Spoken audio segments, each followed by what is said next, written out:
के मैल से भी राक्षस पैदा हुए, यानी बुराई वहाँ से भी उत्पन्न हो सकती है। हमको सजग रहना है।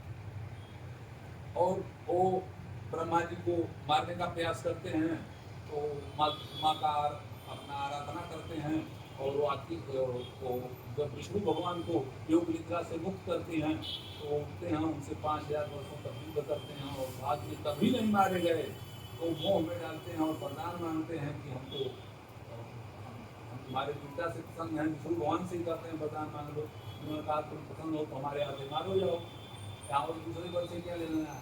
तो पूरा पूरा संसार जल ही जल है, तो कहते हैं जहाँ जल न हो वहाँ मारिए, तो अपने जंगल पर करके संहार करते हैं। मतलब एक ही बुराई का अंत होता है। उसके बाद मध्यम चरित्र में आता है 2 से 5वां अध्याय, उसमें महिषासुर का वध होता है।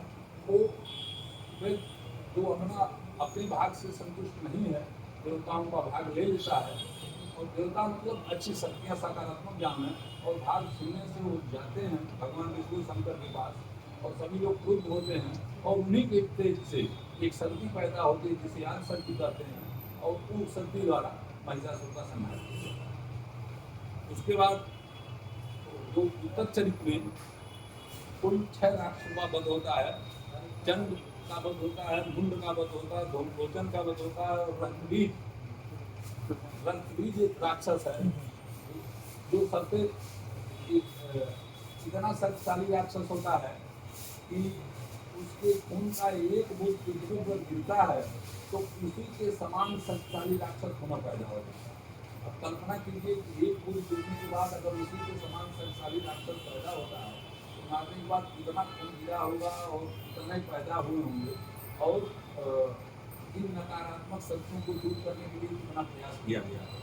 तो रक्तबीज के बाद शुंभ है और विशुंभ का वध होता है।